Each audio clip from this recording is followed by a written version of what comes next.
सबसे ज्यादा आनंद शंकर जी से पूछा जाए कौन से दिन आता है तो शिव जी कहेंगे मुझे हर तीज बड़ी पसंद है। शिव जी से पूछा वो क्यों? पार्वती जी ने जो तप करा था, साधना करी थी, उपास करा था, व्रत करा था, पार्वती जी ने ऐसा व्रत करा, ऐसा तप करा, ऐसी साधना करी, उस व्रत से मैं बड़ा प्रसन्न हूं। सबसे ज्यादा प्रसन्न मेरे शंकर तीज के दिन होते हैं, सबसे ज्यादा प्रसन्न।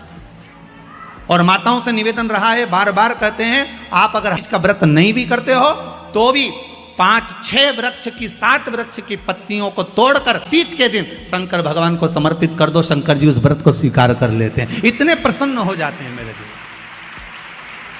शिव की प्रसन्नता है तीज का। थोड़ा ध्यान लगाकर सुनना। हरतालिका तीज शिव महापुराण की कथा ही नहीं, आप जो तीज करते हो, हरियाली करो चाहे सातुड़ी करो, उस तीज की महत्वता क्या है, इस हिंगोली की शिव महापुराण की कथा में अपने को समझना है कि उसकी मूल तत्वता, उसकी महत्वता है क्या, उसका महत्व क्या है।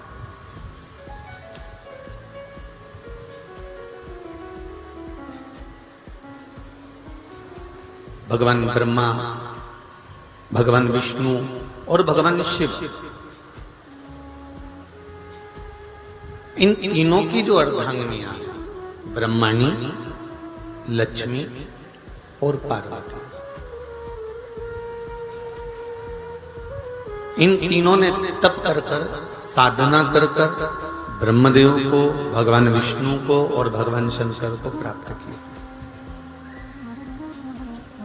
और तीनों ने प्राप्त कर कर तीनों देवताओं से वर मांगा कि वर हमको ऐसा दीजिए कि हमारे तप साधना का फल नारी को तीज के दिन प्राप्त हो जाए। अब देखिए जरा, एक ही व्रत से, एक ही उपवास से उसको संपूर्ण तप साधना का फल प्राप्त हो रहा है, संपूर्ण तप साधना का फल उसको मिल रहा है, मात्र एक व्रत से। केवल एक व्रत कर रहे हो, संपूर्ण तप साधना का फल उसको प्राप्त हो रहा है। ऐसा कोई व्रत, ऐसी कोई साधना, ऐसा कोई शंभो शरण मांगो घड़ी रे घड़ी मुख काटो, दया करी मैं दर्शन आपो, शंभो शरण घड़ी मांगो घड़ी रे घड़ी दुख काटो, दर्शन आपो, दया करी दर्शन आपो। तो ब्रह्माणी ने ब्रह्मदेव से मांगा, लक्ष्मी जी ने भगवान विष्णु से मांगा, पार्वती जी ने भगवान शिव से मांगा कि ऐसा वर दे दीजिए जिस वर से एक ही व्रत करने से संपूर्ण फल की प्राप्ति हो जाए, संपूर्ण फल मिल जाए। ऐसा एक व्रत का फल दे दीजिए, मात्र एक व्रत का। अब देखिए, हरियाली तीज करने वाली माताएं थोड़ा ध्यान से सुनना।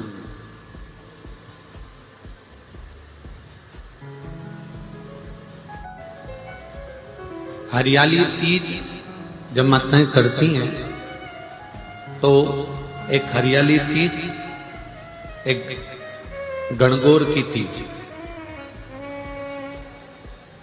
ये दो तीज के व्रत ऐसे होते हैं जिसमें जब माताएं करती हैं तो उस समय पर उमा, ब्रह्माणी और लक्ष्मी, इन तीनों की आराधना का फल उसको केवल एक व्रत से प्राप्त हो जाता। अब देखिए दूसरा, सातुड़ी तीज।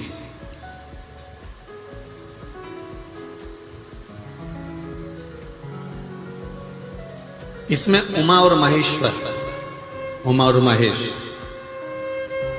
ब्रह्माणी और लक्ष्मी, इन चार के व्रत तप का फल एक साथ सातुड़ी तीज के दिन प्राप्त हो जाता। अब आती है हरतालिका तीज। आप लोग करते हो हरतालिका? यहाँ लोग करते कि नहीं करते? करते हैं यहाँ पे हरतालिका? कौन कौन करता है? जरा हाथ उठाओ तो जरा। अरे सभी करते हो, रखो रखो, बहुत बढ़िया, बहुत अच्छी बात। एक आती है हरतालिका तीज। इस तीज का व्रत माता पार्वती बेल वृक्ष के आनंद के साथ में फुलेरा बनाकर करती है, और जिसमें इस हरतालिका में माता पार्वती जी के जितने जन्म पहले हुए हैं, माता पार्वती का जन्म तो 52वें नंबर का, 52 नंबर पे माता पार्वती का जन्म है। इससे पहले तो माता के 51 जन्म पहले हो चुके, 51 जन्म माता पार्वती का पहले हो चुके। तो वो जितने जन्म माता पार्वती पूर्व में ले चुकी हैं, ब्रह्माणी जितनी बार ब्रह्मदेव के साथ में विराजमान हो चुकी हैं, इंद्राणी जितनी बार इंद्र के साथ विराजमान हो चुकी हैं, और लक्ष्मी चाहे वो राधा के रूप में हो, चाहे वो रुक्मणी के रूप में हो, चाहे वो सतभामा के रूप में हो, चाहे वो यमुना के रूप में हो, चाहे वो गंगा के रूप में हो, जितनी बार माता लक्ष्मी ने रूप धारण करे हैं वो सब रूप में, और माता पार्वती अपने सारे रूप में, ब्रह्माणी अपने सारे रूप में, लक्ष्मी अपने सारे रूप में इस हरतालिका तीज के व्रत को करने के लिए आतुर रहती हैं। और इस व्रत को कर कर एक दिन में ही संपूर्ण विश्व का जितना तप है, साधना है, उपवास है, सबका फल एक साथ एकत्रित कर लेती हैं केवल एक व्रत में, हरतालिका तीज। अब एक बात ध्यान से सुनिएगा, सारे व्रत, आपका अगर स्वास्थ्य खराब हो गया तो आप व्रत छोड़ सकते हो। जितने भी व्रत आप लोग कर रहे हैं पूर्व के, सोमवार, मंगलवार, एकादशी, छठ, पंचमी, चतुर्थी, अगर आपका स्वास्थ्य खराब है तो आप उस व्रत को छोड़ सकते हो, सारे व्रत को छोड़ सकते हो। पर तीज का जो व्रत होता है, हरतालिका जो व्रत होता है, ये व्रत एक बार लेने के बाद जब प्राण छूटते हैं तभी ये व्रत समाप्त होता है, अन्यथा बीच में ये व्रत समाप्त नहीं है।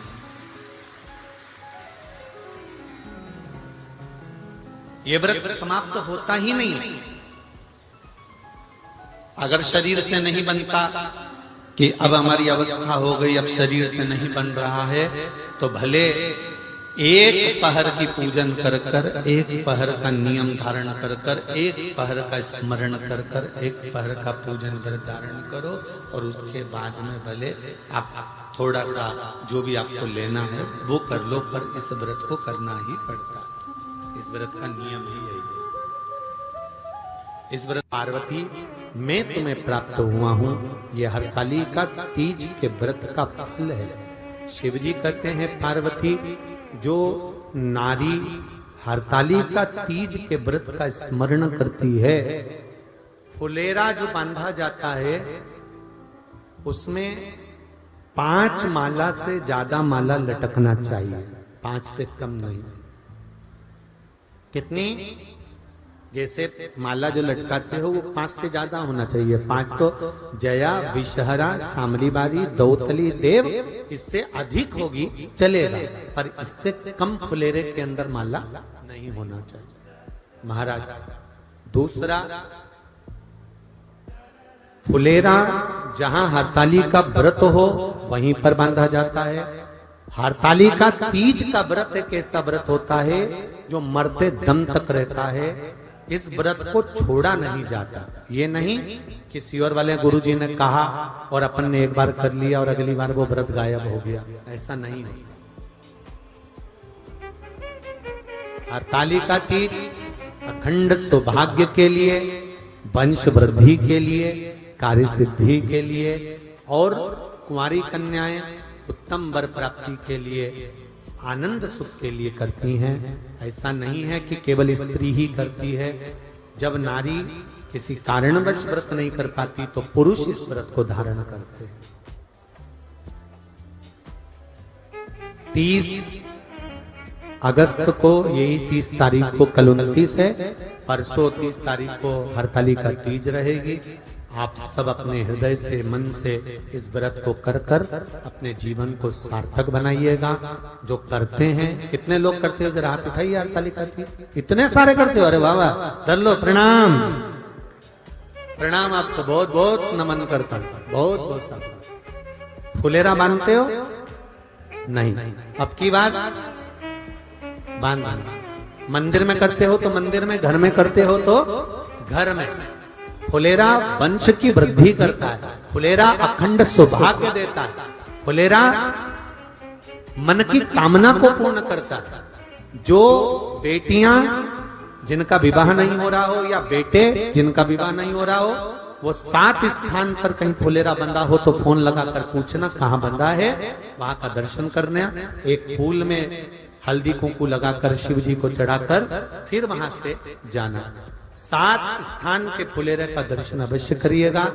जो व्रत नहीं करते हैं उनसे निवेदन है, कहीं हरतालिका हो रही हो तो वहां बैठकर अगर भजन हो रहे हो तो थोड़ी देर भजन गाने चले जाना। अपने मोहल्ले में, कॉलोनी में, सोसाइटी में कहीं हरतालिका तीज का व्रत हो रहा हो तो 2-4 मिनट जाकर दर्शन जरूर करना, जिससे भोलेनाथ आपका अखंड सौभाग्य करे और आपके मन की कामना पूर्ण करे।